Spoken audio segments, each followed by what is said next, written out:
Ibu yang dimuliakan Allah Subhanahu wa ta'ala, ala fil jasadi mudghah, ketahuilah di dalam jasadmu itu ada segumpal.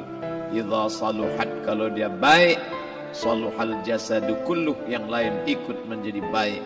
Wa idza fasadat, kalau dia rusak, fasadal jasadu kulluh, yang lain ikut menjadi rusak. Di mana dia? Ala wahyal qalb, dia adalah hati. Maka yang pertama kali menghitam itu apa kata Allah? Kalla balrana, ada satu titik hitam. Ala qulubihim, ada satu titik hitam di dalam hati mereka.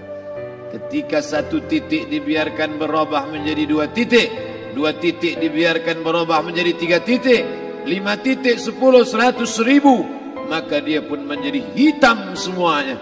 Ketika hati sudah hitam, maka itulah azab di atas azab. Khatamallahu ala qulubihim. Setelah hati menghitam, terkunci, menular ke telinga. Wa ala sam'ihim. Setelah telinga, wa ala absarihim ghishawah. Padahal 3 itulah nanti yang akan ditanya di hadapan Allah. Inna sam'a wal basar wal fuad. Coba lihat, ketika akan ditanya, yang ditanya 3, tapi diawali dari telinga. Inna sam'a wal basar wal fuad, telinga, mata, hati. Tapi ketika terkunci, yang duluan dikunci hati. Khatamallahu ala qulubihim wa ala sam'ihim wa ala absarihim. Kalau hati sudah terkunci, telinga tersumbat, mata tertutup. Summum bukmun umyum. Summum bukmun umyum, pekak, tuli, bisu, apapun tak lagi masuk ke telinga. Malam ini kita menyadarkan diri kita, terlebih lagi yang berceramah, jangan kau hanya sampai menyampaikan ayat saja. Hai Abdul Samad, apakah kau yang bicara itu hatimu sudah hidup? Senantiasa merasakan diri, aku orang paling hina, aku orang paling kotor, ditempelkan kening ke lantai di tempat yang diinjak tapak kaki, mengatakan bahwa aku bukan siapa-siapa. Malam ini Kepala Kanwil BPN Provinsi, Kabupaten, saya tak bisa membedakan mana yang kabupaten, mana yang kota, mana pegawai tinggi, mana pegawai rendah. Semuanya rata sama. Andai dibuat acaranya di kantor, mungkin saya segan, sungkan melihat dari seragamnya, bajunya. Tapi malam ini semuanya sama. Andai tak disebut tadi Pak Kepala Kantor, Pak Kanwil, saya pun tak tahu mana Pak Kanwil, mana tidak.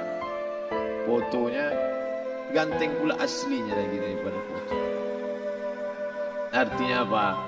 Bahwa kalau sudah masuk ke dalam masjid, ketika engkau merasa dirimu tinggi di atas, kau bukan apa-apa, karena yang paling tinggi di badanmu pun kau tempelkan. Tapi saat kau jatuh, rendah, down, stres, kau jangan merasa rendah, karena kau tegak berdiri di hadapan Allah. Kau angkat 2 tangan, Allahu Akbar. Di dalam diri ini disebut dia dengan qalb. Kenapa disebut qalb? Orang Arab menyebut qalb qallaba, karena sifatnya berbolak-balik. Pada saat selesai salat, astaghfirullahalazim, tidak ada yang paling bersih, dia bersih. Tapi pada saat petang sore hari, yusbihu mu'minan, paginya putih, bersih, tak bernoda. Wa yumsi kafiran, petangnya hitam. Makanya dari pagi dibersihkan. Solat subuh bersih, solat zuhur bersih, condong matahari solat asar bersih, tenggelam matahari solat maghrib bersih, sempurna gelap malam solat isya bersih, tengah malam bangun tahajud munajat, di tengah malam orang tertidur. Wa tusalli bil laili wan nasu niyam, engkau tegak di waktu malam, di saat orang semua sedang tenggelam dalam lelap tidur panjang. Tapi engkau menangis meratap mengenang dosa begitu banyak. Sab'atun yuzilluhumullah, di antara 7 yang mendapatkan naungan Allah.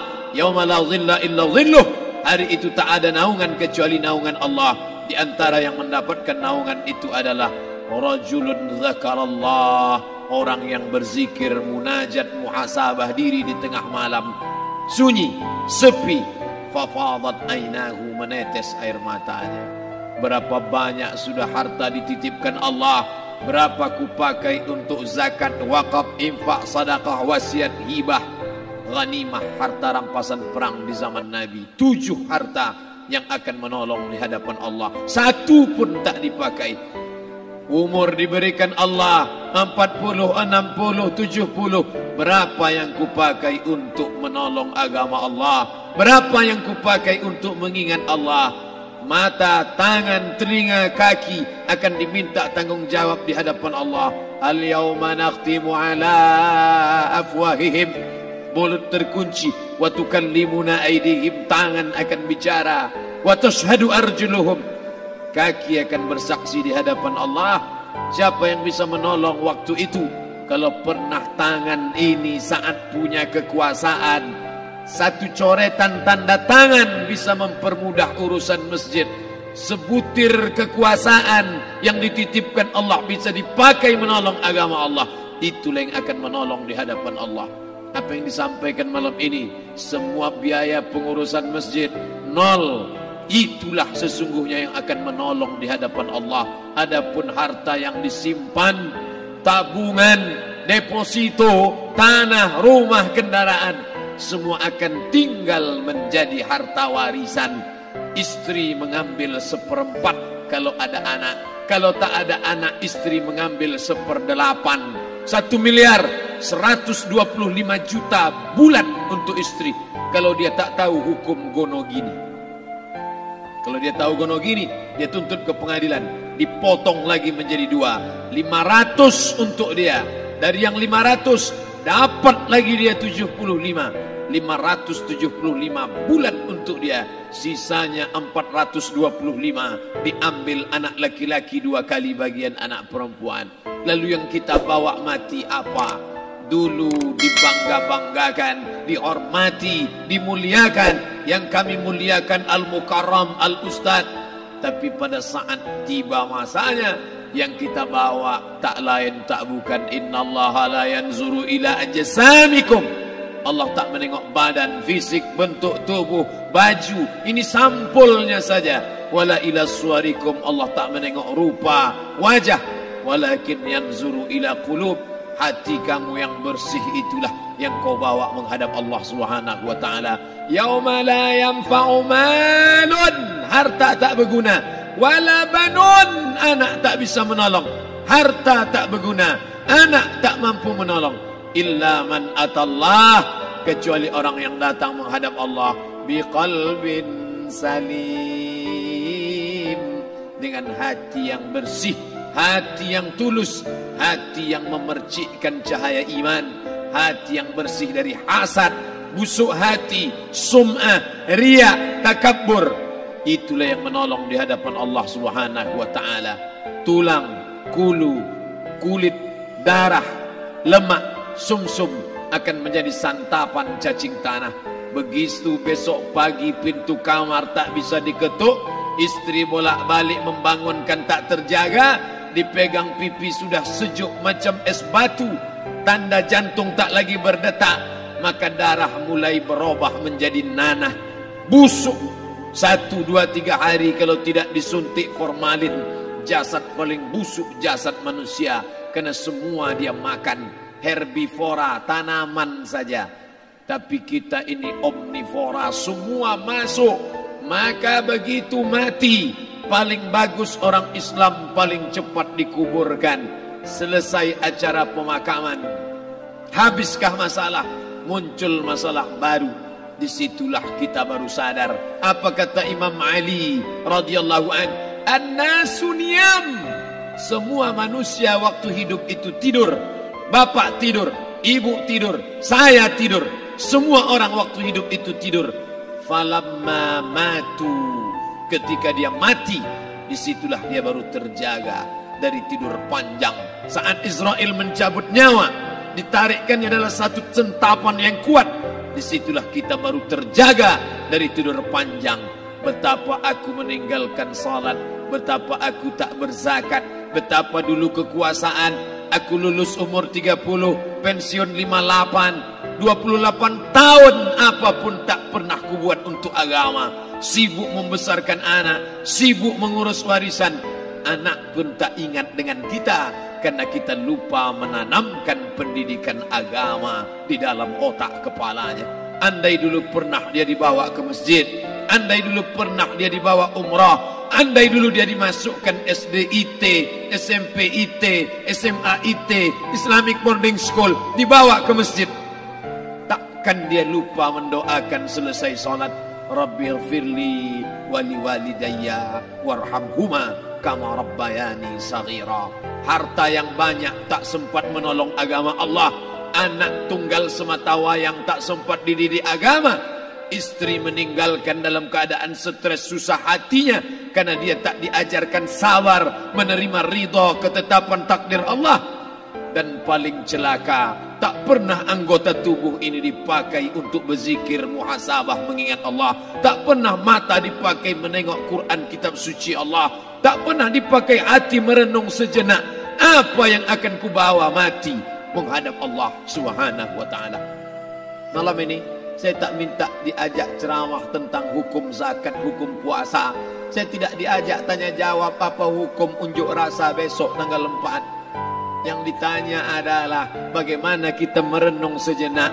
Abdul Somad, engkau berhadapan dengan para pegawai Badan Pertanahan Nasional Provinsi Riau, berkumpul 12 kabupaten kota. Ini orang-orang ngurus tanah, dari dalam tanah naik ke atas tanah, ngurus tanah, ngurus tanah, ngurus tanah, masuk ke dalam tanah. Abdul Somad dari dalam tanah naik ke atas tanah, ceramah, masuk balik ke dalam tanah. Yang kau bawa apa? Baju koko tinggal, peci tinggal, pakaian kehormatan tinggal. Yang tentara belum pernah saya diundang. Ustadz besok datang takziah, bapak tentara meninggal, tahu-tahu kain kafannya loreng. Tak ada. Yang kau bawa kain tidak berjahit, disobek, kerak. Itu yang akan menyampul kulitmu, yang selama ini kau dimandikan, dibersihkan oleh ibumu dulu 60 tahun yang lalu. Sampai masanya kau lupa kapan kau dimandikan dulu. Sekarang ruh melihat, disebut dia ruh karena dia raha ya ruhu ruh, seperti aroma semerbak yang datang pergi hinggap. Ruh sampai masanya dia datang masuk ke dalam jasad. Ruh sampai masanya dia pergi meninggalkan jasad.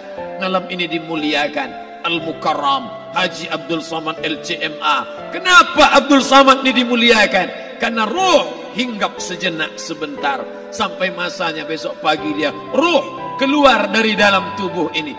Anak yang katanya ayahku sayang, istri katanya kaulah abang, sampai masanya mereka tak lagi mau mendekat. Rumah itu saya yang buat, saya yang mengukurnya. Tapi begitu ruh sudah keluar dari badan, tidak satu pun semeter, sesenti, sejengkal, sehasta ada tempat di rumah itu untuk jenazah bernama jenazah Abdul Somad. Dulu orang bertanya, rumah Ustadz Somad di mana? Hari ini orang tidak lagi bertanya, tak lagi menyebut nama. Orang sudah mengatakan kuburnya mana. Dulu kalau dia masuk masjid, didatangi orang, disalami orang, mahasiswa, anak-anak, remaja mencium tangannya sebagai tanda hormat. Tapi begitu diletakkan keranda, kita akan sholat jenazah nanti selepas sholat zuhur. Apa kata orang? Letakkan di tepi sana, letakkan di tepi sana. Tak satu pun mau mendekat, letakkan dia di sana. Bahkan sebagian mengatakan dalam masjid, letakkan dia di luar. Dia tidak disebut engkau yang mulia, tidak digunakan kata ganti orang langsung. Letakkan dia di sana. Bahkan sebagian tak lagi, padahal tempat paling mulia sebelah kanan, orang tak lagi mau di kanan, mulai dia menjauh ke kiri. Kenapa kau ke sana? Takut aku mimpi hantu nanti malam. Mana kawan, sahabat, andai tolan, anak menantu, teman sekantor, semuanya pergi meninggalkan. Yang tetap dibawa, kalau pernah kaki melangkah salat berjamaah di masjid, kalau pernah tangan mengusap kepala anak yatim, kalau pernah tangan mengucap subhanallah. Nanti di akhir tausiah kita akan berzikir, munajat, muhasabah diri, berdoa, mengenang apa yang akan kita bawa menghadap Allah Subhanahu wa taala. Datang malaikat membawa kain kafan dari cahaya, akan menyambut ruh yang mulia. Hadis riwayat Ahmad bin Ambal dalam kitab Al-Musnad. Turun malaikat berlomba-lomba membawa kain putih dari cahaya, menunggu ruh akan keluar. Ruh menetes seperti embun di ujung daun. Daun tidak bergoyang, ranting tidak patah. Ruh menetes pelan turun ke dalam kain kafan, dibawa malaikat ke pintu langit. Tak sabar mereka menyambut. Inikah dia yang selama ini berjamaah? Inikah yang dulu ketika dititipkan kekuasaan menolong agama Allah? Kam min masyhurin fil ardi walam yakun ma'rufan fis sama. Berapa banyak yang masyhur terkenal di bumi, malaikat tak mengenal dia. Ini roh siapa? Tapi ini bukan LCMA, dia bukan ustaz, dia bukan ulama, tapi imannya dalam. Kekuasaan dipakai menolong agama Allah. Ruhnya keluar di bawah. Semua malaikat mengucapkan salam. Inilah orang yang selama ini kami tunggu-tunggu. Catatannya sudah lama. Setiap pagi petang malaikat subuh membawa catatan namanya, malaikat malam membawa catatan namanya. Kami merindukannya. Begitu orang-orang yang masyhur di langit tapi tak dikenal makhluk bumi. Tapi ada sebaliknya, yang rohnya disentapkan, ditarik malaikat dengan begitu tarikan yang sangat kuat. Nabi bertanya saat Isra Mi'raj kepada mereka yang sudah mati ribuan tahun yang lalu, apa yang kalian rasakan? Yang satu mengatakan seperti tebasan pedang di tempat yang sama beratus kali. Yang satu mengatakan seperti kambing yang dikuliti hidup-hidup. Yang satu mengatakan seperti mata kail pancing ditarik dari kulit yang basah. Maka kita berdoa setiap selesai salat, Allahumma hawwin alaina, ringankan kami ya Allah, fi sakaratil maut, di saat sakaratul maut yang amat sangat menyakitkan itu.